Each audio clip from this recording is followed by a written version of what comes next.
Have you ever tried to dig in your garden only to feel like you've hit a slab of concrete? If your shovel bounces back at you, chances are you're dealing with clay soil. It's a common challenge for so many of us gardeners. We have big dreams of lush vegetable patches and beautiful flower borders, but our soil has other ideas. Clay is made of tiny, tiny particles. When it gets wet, it holds onto water like a sponge, becoming a sticky, heavy mess. You can roll it into a ball in your hand, a sure sign that water isn't draining away as it should. This waterlogging suffocates plant roots, leaving them gasping for air and unable to thrive. Then, when the sun comes out and the weather turns dry, that same clay soil bakes into something resembling a brick. Cracks appear on the surface, and the ground becomes incredibly hard. Trying to plant anything in these conditions is a real battle. The tightly packed particles leave almost no room for delicate new roots to push through. It's a frustrating cycle of extremes, from soggy mud in the spring to impenetrable rock in the summer. Many gardeners feel defeated by this constant struggle, wondering if they'll ever be able to grow the garden they picture in their minds. It's a tough situation, but I'm here to tell you there is a brilliant, natural solution. The problem with clay isn't that it's bad soil. In fact, clay is wonderfully rich in nutrients. All the minerals that plants need to grow strong are locked away inside it. The real issue is its structure, or rather the lack of it. The particles are so fine and flat that they stack together like a deck of cards, leaving no space for air, water, or life. This dense structure is what makes it so difficult for plants to access those wonderful nutrients. It's like having a pantry full of food, but the door is locked and you've lost the key. Our job as gardeners isn't to replace the soil, but to unlock its hidden potential. So, what is this secret I keep mentioning? It's not about fighting the clay with brute force or expensive additives. It's about working with nature to do the heavy lifting for us. The secret lies in roots. Yes, the very things that struggle to grow in clay are also the key to fixing it. But not just any roots. I'm talking about specific plants whose roots act like powerful, living drills. They have a unique ability to burrow deep into the compacted earth, creating pathways where there were none before. This simple, organic approach is the most effective way I've ever found to transform a difficult clay plot into a thriving garden bed. When faced with heavy clay, many gardeners get the same piece of advice. Just add sand. It sounds logical, doesn't it? Sand has large particles, so mixing it into the fine particles of clay should surely open it up and improve drainage. Unfortunately, this is one of the biggest and most persistent myths in gardening. Adding sand to clay soil does not create lovely, loamy soil. Instead, it creates a substance remarkably similar to concrete. The fine clay particles simply fill in all the gaps between the larger sand particles, resulting in an even denser, more impenetrable material. You've just made your problem much, much worse.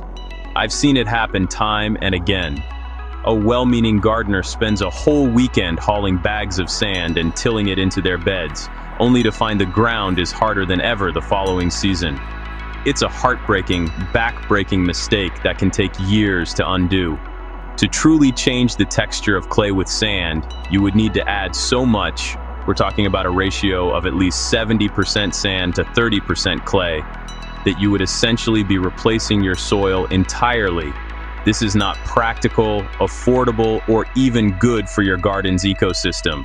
So please, whatever you do, step away from the sand. Other common fixes also fall short of providing a long-term solution. Some people turn to chemical products like gypsum. Gypsum can help in certain situations by causing the tiny clay particles to clump together, a process called flocculation. This can create slightly better soil structure. However, the effects are often temporary. It doesn't build the rich organic matter that is essential for a truly healthy living soil. It's more of a quick patch than a permanent fix. You have to reapply it regularly, and it does nothing to encourage the beneficial worms and microbes that are the true heroes of a great garden. Heavy tilling is another method gardeners use to try and break up compacted clay. while turning the soil can temporarily aerate it and make it easier to plant in. This is another short-lived victory. Tilling destroys the natural soil structure, pulverizes any existing air pockets, and can create a compacted layer called a hardpan just below the depth of the tiller's blades. It also disturbs or kills earthworms and other soil life. After the first heavy rain, the tilled clay settles right back into a dense, compacted layer, often worse than before. The truth is, these common fixes fight against nature, while the best solution works in harmony with it. Now let's talk about the real magic, the power of roots. Imagine a plant with a long, thick taproot, like a Daikon radish. This isn't a delicate little feeder root. This is a powerful biological drill. As this plant grows, its primary root pushes downwards with incredible force, seeking water and nutrients deep in the ground. It forces its way through the dense, compacted clay, breaking it apart as it goes. It doesn't just create one channel, it creates a main highway deep into the subsoil. This is something no shovel or tiller could ever achieve so gently and effectively. It's nature's own deep aeration system in action. But it's not just about one big taproot. Alongside these main channels, the plant sends out a network of smaller, finer roots. These secondary roots spread out into the surrounding clay, creating a web of tiny pathways. Think of it like the cracks forming in a windscreen. One point of impact leads to a whole network of fractures. Each tiny root helps to break up the solid clay mass into smaller clumps or aggregates. This is the beginning of good soil structure. These roots are creating the very spaces that were missing before, spaces for air to enter and for water to drain through, preventing the soil from becoming a waterlogged swamp. The real transformation, however, happens when these amazing plants die. As the deep taproots and the finer root networks decay in the ground, they leave behind something incredibly valuable: empty channels. These are not just holes, they are perfect, organically lined tunnels that remain open. They become superhighways for water, allowing it to drain deeply into the soil instead of pooling on the surface. They also become pathways for air, which is vital for healthy soil life. Earthworms and beneficial microbes move into these new channels, further improving the soil as they go about their business. The decaying root matter itself becomes food for this underground ecosystem. This process is what builds long-lasting soil structure from within. Unlike sand, which just fills gaps, the roots create a stable, porous framework. The organic matter from the decaying roots acts like a glue, binding the tiny clay particles into larger, more stable aggregates. This is how you get that crumbly chocolate cake texture that all gardeners dream of. The soil becomes a living, breathing entity. It can hold onto moisture without becoming waterlogged and stay loose and friable even when dry. All of this is achieved simply by planting the right things and letting them do what they do best. Are you ready to put nature's drills to work in your garden? It's simpler than you might think. The key is choosing the right plants and planting them at the right time. My favorite root miners for this job are Daikon radishes, sometimes sold as tillage radish, annual ryegrass, comfrey, and various types of clover. Daikon radishes are the champions of breaking up deep compaction with their massive taproots. Ryegrass creates an incredibly dense, fibrous mat of roots in the top foot of soil, which is fantastic for improving surface texture.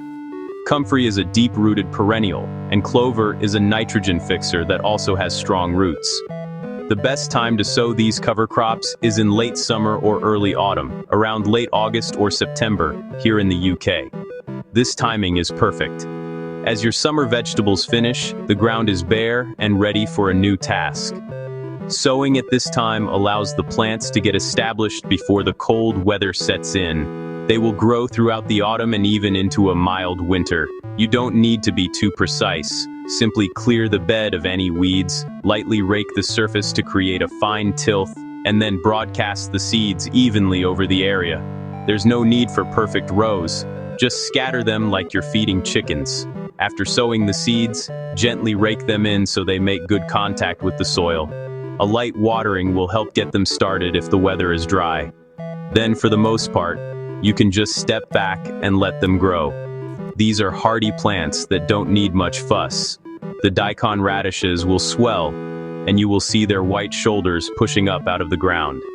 The ryegrass and clover will quickly form a lush green carpet over the soil. This living mulch protects the soil from winter rains, preventing erosion and further compaction. You are literally covering the soil with a protective green blanket for the winter. What happens next is the easiest part of all. You just let the winter frosts kill the plants. The hard frosts will naturally terminate the annual ryegrass and Daikon radishes. Their leaves will wither, and the big fleshy radish roots will begin to rot in place. You don't need to pull them up. In fact, it is crucial that you leave them in the ground. Their job is not finished until they have completely decayed and left their precious channels and organic matter behind. By the time spring arrives, you will find that the ground is noticeably softer and easier to work with. The green carpet will have turned into a soft, decomposing mulch on the surface. By early spring, your cover crops have done their underground work. The powerful roots have tunneled through the clay, and the frosts have caused them to die back. Now is the time to lock in all those wonderful improvements. The next step is to add a generous layer of compost right on top of the soil and the decomposing cover crop residue. I recommend a layer at least 2 to 3 inches thick. You can use well-rotted manure, garden compost, or any good quality peat-free organic matter. There is absolutely no need to dig or till this in. Simply spread it over the surface like a thick blanket. This top layer of compost serves several important purposes. Firstly, it feeds the soil life. Earthworms and microbes will be drawn up from the soil below, pulling the rich organic matter down into the root channels left by your cover crops. They are your little helpers, doing the mixing and cultivating for you, gently and naturally. This process continues to build that beautiful, crumbly soil structure. Secondly, the compost layer acts as a mulch. It suppresses weeds, helps the soil retain moisture, and protects the newly improved structure from being compacted again by heavy rain or baking sun. Now for a crucial piece of advice: resist the urge to till. After all this hard work from the roots and worms, the worst thing you can do is disturb the soil. Tilling would destroy the delicate new structure, collapse the root channels, and undo all your progress. Instead, adopt a no-till or no-dig approach. When you are ready to plant your spring vegetables or flowers, you simply part the compost layer and plant directly into the soil beneath. For seeds, you can draw a shallow furrow in the compost and sow them there.